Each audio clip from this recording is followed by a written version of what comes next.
นักศิลปะชื่อพระนามท่านก็คือเจ้าฟ้ากรมพยานฤทธิ์นะครับท่านเป็นผู้จัดอันดับต่างๆแม้กระทั่งมีบางคนได้โต้แย้งลุงเขียนเรื่องศิลปะเกี่ยวกับอู่ทองเขาบอกตั้งแต่เขาเรียนมามันไม่มีศิลปะอู่ทองจริงๆแล้วแม้กระทั่งศิลปะของพระนางจามเทวีมันมีอยู่นะครับแต่เผอิญเนี่ยมันตรงกัน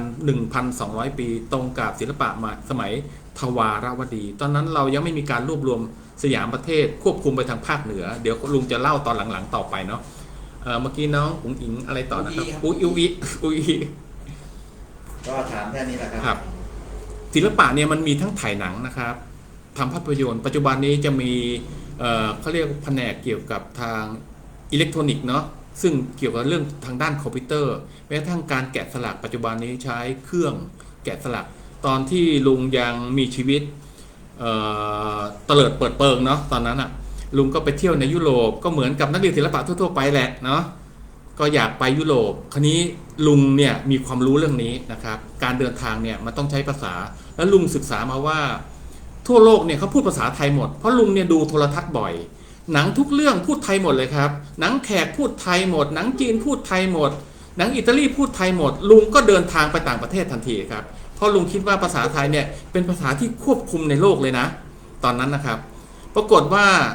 ลุงไปโป๊ะแตกตอนที่ลงสนามบินมันพูดภาษาอะไรเนี่ยมันถามอะไรกูวะมันไม่พูดภาษาไทยวะหนังทุกเรื่องที่เรามาฉายในเมืองบ้านเราเนี่ยพูดภาษาไทยหมดลุงถึงบางอ้อณบัดนั้นลุงโชคดีลุงก็มีกระดาษกับดินสอปากกาซึ่งเป็นลักษณะของนักเรียนศิลปะทั่วๆไปนะว่างก็ขีดเขียนคงยุคนั้นยังไม่ค่อยมีขีดเขียนกำแพงเนาะปรากฏว่าลุงก็ท่องไปในยุโรปนะครับลุงไปอยู่อิตาลีไปอยู่ฝรั่งเศสไปอยู่เช็กสโลวาเกียไปอยู่หลายประเทศเนาะซึ่งโชคดีของลุงคือ1ภาษาลุงไม่ได้นะครับ2คือลุงตัวเล็ก3คือลุงหัวดำก็จะเป็นจุดเด่นสำหรับฝรั่งทั่วๆไปเลยเช่นเวลาคุณขึ้นรถไฟนะครับฝรั่งทันทีที่มันเห็นผู้ชายอ้วนๆผมบางๆหัวดำๆนะครับขึ้นรถเขาเนี่ยเขาจะหันมามองพร้อมกันหมดเลยนะเพราะเสน่ห์ของประเทศไทยคือการวิ่งขึ้นรถเมล์นึกออกไหมแต่เมืองนอกเขาเข้าแถวกันอยู่ลุงก็ปล่อยฮาแตกก็คือวิ่งแซงเข้าไปทุกคนจะหยุดรอให้ลุงขึ้นก่อนลุงก็คืออะไรเกิดขึ้นอันนี้คือวัฒนธรรมที่เราไม่เคยถูกสอนกันมานะครับโดยเฉพาะลุงไปอยู่เมืองเวโรนาเนี่ยเป็นเมืองที่น่าอยู่มากเป็นเมืองที่ตอนนั้นมันมีนิยายเรื่องอะไรเนาะโรมิโอกับจูเลียตลุงอยากรู้โรมิโอกับจูเลียตมันอยู่บ้านไหนวะมันไปแต่งนิยายกันที่ไหนแล้วโรมิโอมีจริงไหมจูเลียตมีจริงไหมลุงก็ไปอยู่ที่เมืองเวโรนานะครับโชคดีของลุงก็คือ1ภาษาไม่ได้เพราะนั้นเวลาไปกินอะไรลุงก็จะยิ้มอย่างเดียวนะครับฝรั่งก็จะงงกับไอ้การยิ้มของลุงนะครับก็จะเอาเมนูเอาอาหารมาเสนอนะครับเพราะฉะนั้นทำให้เป็นที่น่าสนใจในประเทศนั้นๆเมืองนั้นๆปรากฏว่าข้อดีของนักเรียนศิลปะคือลุงสามารถเขียนรูปดออิ่งได้เนาะก็จะเป็นกับทุกคนนักเรียนศิลปะเพราะมันเรียนพื้นฐานมา7ปีเรียนทุกเทอมลุงก็จะดออิ่งพวกพ่อครัวคนเสิร์ฟแล้วก็วางไว้พร้อมกับสตังค์แล้วทุกคนก็จะจำได้ว่าไอ้ตะแปะคนนี้ถ้ามันมานะมันจะเขียนรูปแล้วก็วางไว้พร้อมกับเงินมันก็จะจำเราได้ว่าเรากินอาหารอะไรนะครับครั้งหนึ่งลุงก็ไปกินอาหารปรากฏว่าอ่านก็ไม่ออกเห็นไหมลุงดูหนังมากลุงคิดว่าคนมันพูดภาษาไทยหมดอ่านก็ไม่ออกฟังก็ไม่รู้เรื่องก็นั่งมองเขาครับว่าทุกคนที่เข้ามาในร้านก็สั่งอาหารอะไรคือมองดูหน้าตาน่ากินลุงก็สั่งแบบเนี้ยเหมือนกันเลยทุกครั้งไปนะครับตอนที่ลุงไปอยู่เวโรนาเป็นเมืองที่แกะหินอ่อนลุงก็อยากรู้ว่ากรุงโรมมันคืออะไรอยากรู้ว่างานของลีโอนาร์โดงานของไมเคิลแองเจโลมันยิ่งใหญ่ขนาดไหนนะครับหลังจากนั้นมาลุงก็บินจากเมืองเวโรนานะครับเป็นเมืองที่แกะสลักหินอ่อนแกะไม้แกะทำเหล็กเยอะแยะมากเลยเราจะเห็นได้ว่ามันน่าหลงไหลมากเนื่องจากว่าเขาเจริญกว่าเราโอ้ไม่รู้จะพูดยังไงเนาะมันยิ่งใหญ่มากอ่ะเมืองเขาทำจากก้อนหินเป็นปราสาทเป็นบ่อน้ำมีหงส์ทุกอย่างสวยงามเครื่องมือทันสมัยหมดในยุคนั้นคนไทยก็ยังโขกอยู่เลยคกหินอ่างศิลายังเอามือโขกป๊อกอยู่ที่นั่นเขาใช้ระบบคอมพิวเตอร์แล้วนะครับมีการย่อขยายเหมือนกับที่เราย่อขยายเหรียญนะครับหลังจากนั้นมาลุงก็มาอยู่อาศัยที่โรม ตอนนั้นโชคดีเหมือนกันที่โรมเนี่ยเขามีกติกาว่าถ้าเกิดคุณเข้าไปดูงานในเมืองอะไรเนาะที่เป็นเมืองที่เล็กที่สุดในโลกอีกหนึ่งองค์กำลังจะไปเสด็จอยู่ที่บ้านแล้วเป็นเมืองที่เล็กที่สุดในโลกมีพื้นที่ 1.5 ตารางกิโลเมตรเอาแล้วเป็นประเทศเล็กที่สุดในโลกเลยอยู่ซ้อนกันอยู่ในกรุงโรมอยู่ตรงข้ามฝั่งแม่น้ำมีสะพาน2 อันสวยมากมีองค์พระสันตะปาปาอาศัยอยู่ที่นั่นนะครับปรากฏว่าวาติกันอันเนี้ยก็จะมีงานของไมเคิลแองเจโลเยอะแยะมากเลยปรากฏว่าลุงหลงไหลงานศิลปะของไมเคิลแองเจโลมากเนื่องจากว่าทั้งรูปเขียนทั้งรูปแกะสลักมันอยู่ซ้อนกันเราไม่สามารถแยกแยะในฉับพลันได้เลยว่าอันนี้มันรูปเขียนหรือมันเป็นงานแกะสลักเพราะมันถูกยื่นมองเห็นว่าชัดเจนว่าคนมันกระโดดออกมาได้ทั้งเป็นรูปเขียนเนาะเนื่องจากว่าเขาเก่งอนาโตมีกับเรื่องแสงเงามากงานแกะสลักเขาเข้าไปอยู่ปะปนกันจนวันนั้นเองวินาทีนั้นพระเจ้าช่วยสันตะปาปาเสด็จออกมาที่กรุงวาติกันออกมาถ้าคนไทยเรียกว่ามุกเด็ดเนาะก็คือเป็นระเบียงออกมาปุ๊บก็จะมีไอ้แผ่นกระจกกันกระสุนอะไรเยอะแยะเลยปรากฏคนทั้งหมดในวาติกันครับวิ่งออกไปดูพระสันตะปาปาถามว่าไอ้ตะแปะอ้วนๆคนเนี้ยมันจะวิ่งไปกับเขาไหมวิ่งไม่ทัน1เราขาสั้น2คือเราก็ไม่รู้เรื่องเขาวิ่งอะไรกันเนาะปรากฏเป็นโชคดีของลุงมีลุงอยู่คนเดียวอยู่ในวาติกันลุงนอนไถหัวเนี่ยดูรูปจิตรกรรมฝาผนังที่เขียนแบบเฟสโกของไมเคิลแองเจโลได้ทั้งเพดานในขณะที่เขาห้ามคนนอนบนเก้าอี้ด้วยซ้ำแต่ลุงนอนไถไปเลยตะพื้นเนี่ยไล่ไปเรื่อยเลยไปดูพระแม่มาเรียว่าจมูกหักตรงไหนสมัยก่อนที่มันมีการตีจมูกทำให้เสียโฉมไปอันนี้คืออัตลักษณ์พิเศษจะเห็นได้ว่าแม้กระทั่งสฟิงค์นะครับถูกทำลายจมูกหมดเพราะนั้นงานศิลปะทุกอันที่มีความงามเขามีความเชื่อว่าถ้าต่อยจมูกทิ้งงานอันนั้นจะหมดคุณค่าทันทีนะครับอันนี้เป็นความเชื่อในยุโรปแล้วก็ในประเทศไทยก็มีความเชื่อนี้ต่อมาเอาย้อนกลับมานะครับเมื่อกี้พระมหากษัตริย์องค์นี้ชื่ออะไรเนาะสมเด็จพระนเรศวรมหาราชนะครับจะเห็นได้ว่าอาจารย์ศิลปศรีปิฎศรีเนี่ยไม่ใช่ขี้ไก่เนาะพอมาทำงานเมืองไทยแล้วเนี่ยศึกษาทุกเรื่องนะครับอัตโนมีของมนุษย์ในยุคอยุธยานะครับการกินอยู่มันก็คงลำบากตื่นแต่เช้าไปเพื่อหาอาหารเพราะนั้นเขาจึงมีคำว่า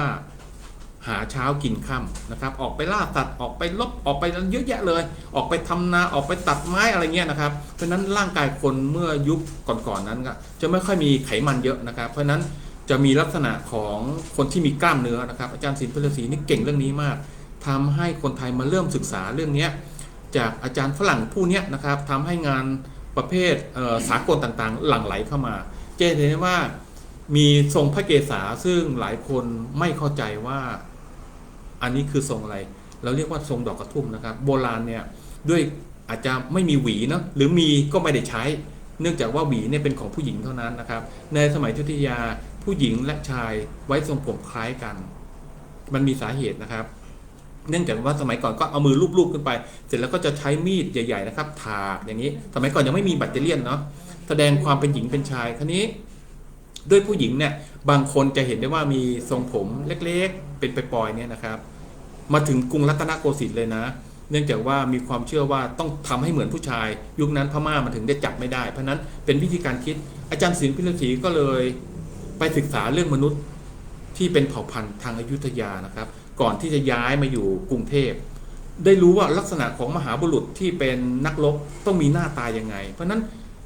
ศาสตร์ของศิลปะเนี่ยมันต้องเรียนทุกเรื่องเรียนตั้งแต่โง่เฮงวิธีการคิดวิธีการทอนสัญลักษณ์นะครับคราวที่แล้วลุงได้เล่าเรื่องมันดาราเนาะซึ่งเป็นหนึ่งในสัญลักษณ์ที่พระนเรศวรทรงใช้นะครับพอดีวันนี้ขอขอบคุณคุณวีกับเจ๊หมวยนะครับซึ่งมีอุปกรณ์มาให้ลุงใช้เล่นๆคราวนี้มองเห็นไหมเอ่ยลุงก็อยากออกโทรทัศน์ด้วยหน้าของมันนะมันจะพอกลางมาครับที่มันอยู่ตรงทับซวงเนาะทางหน้าอกเนี่ยนะครับซึ่งเป็นแผ่นที่เรามองเห็นเป็นสามเหลี่ยมนะครับหลังจากนั้นเขาก็จะมีการผลิตลวดลายต่างๆมากมายเลยนะครับมันมีอยู่2เวอร์ชั่นเขาว่ามาเนาะ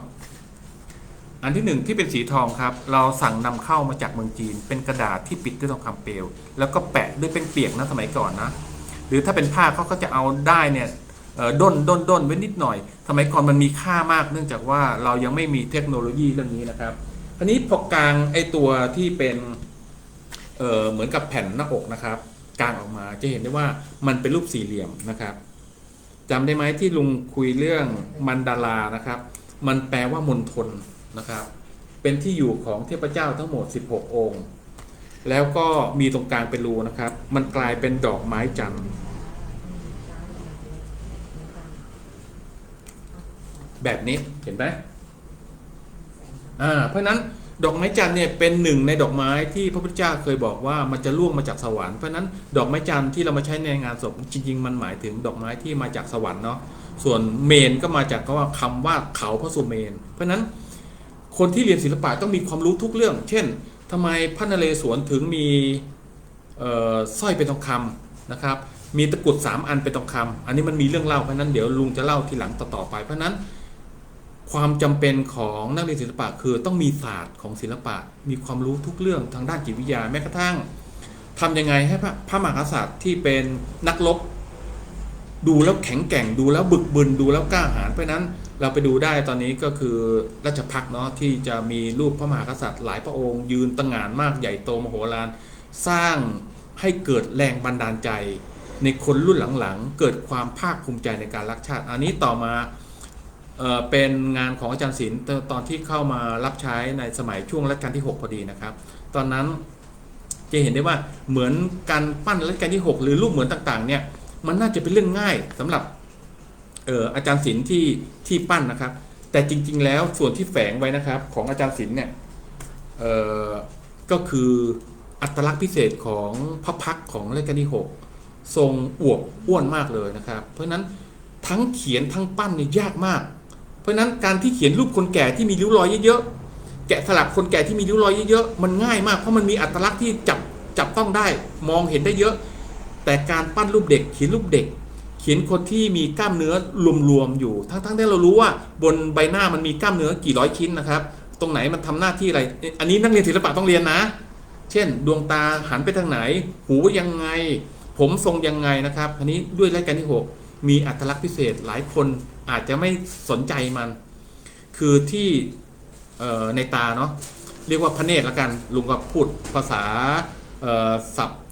ราชวงศ์หรือศัพท์ชั้นสูงไม่เก่งเนื่องจากว่าลุงไม่เคยเล่นลิเกเพราะนั้นลุงอาจจะใช้ศัพท์เพี้ยนไปบ้างขอโทษทีมีอยู่ครั้งหนึ่งมีเรื่องตลกตอนที่มีคนถวายงานพระเจ้าอยู่หัวรัชกาลที่9นะครับก็ได้มีการทูลเทินอันนี้แยะเลยปรากฏว่ารัชกาลที่9กับสมเด็จพระราชินีครับก็ท่านก็ทรงชมเลยคุณนี่เก่งมากเลยสามารถพูดราชาศัพท์ได้เก่งมากนายคนนั้นก็เลยตอบข้าพเจ้าเคยเป็นพระเอกลิเกเก่าพระพุทธเจ้าค่ะอันนี้เป็นเรื่องจริงนะเรื่องจริงฮามากแต่ลุงว่ามันก็สนุกดีเพราะนั้นลิเกหรือว่าละครต่างๆนะครับมันมาจากเรื่องในพระราชวงศ์ทั้งนั้นแล้วนำมาดัดแปลงเป็นวรรณกรรมเป็นเรื่องราวมีการแสดงเพราะนั้นอยู่ในหนึ่งศิลปะเหมือนกันทีนี้ต่อมานะครับอัตลักษณ์พิเศษของรัชกาลที่6คือทรงมีเขาเรียกอะไรนะเหล่าเต็งเขาเรียกอะไรเนาะตา2 ชั้นเนาะอีกข้างหนึ่งที่พระเนตรจะมีตา3 ชั้นซึ่งคนไม่ค่อยสังเกตเลยจนอาจารย์ศิลป์เนี่ยไปเห็นปั๊บสามารถปั้นแกะสลักออกมาได้เป็นรูปเหมือนสวยงามมากนะครับตอนที่ปั้นองค์นี้เสร็จหลังจากนั้นมาก็จะไปเป็นขยายไปเป็นองค์ที่ยืนอยู่ตรงสวนลุมพินีจำได้ไหมที่ตอนนั้นจอมพลป.บอกว่าทหารมีหมวกต้องใส่อันนี้คือความเสียหายมากเลยนะในวงการศิลปะก็จะก็ยอมแกวะซึ่งจริงๆแล้วศิลปะเนี่ยมันจะต้องมีวิธีการคิดนะครับมีการศึกษามาก่อนเพราะนั้นอาจารย์ศิลป์เนี่ยเนื่องจากว่าเป็นชาวต่างชาติแต่ศึกษาลวดลายไทยหมดเลยว่าที่ตรงพระศอกมีปกคอมีรูปอะไรเป็นดอกไม้อะไรมีกี่ชิ้นนะครับเหรียญที่ห้อยตราเป็นยังไงสายยงยศเป็นยังไงทับกันกี่อันแม้กระทั่งขอบกางเกงของในสมัยรัชกาลที่5คนที่เป็นช่างเขียนช่างปั้นนะครับจะสังเกตได้ว่าจริงๆนะคนที่มีความรู้ถึงจะเห็นว่าในขอบผ้ากางเกงนะครับตั้งแต่สนับเผาไล่ขึ้นมาข้างบนเนี่ยมันจะเป็นรูปกงจักรนะครับร้อยกันเป็นวงเป็นผ้าทอสั่งมาจากเมืองนอกนะครับ เพราะฉะนั้นจะเป็นลาย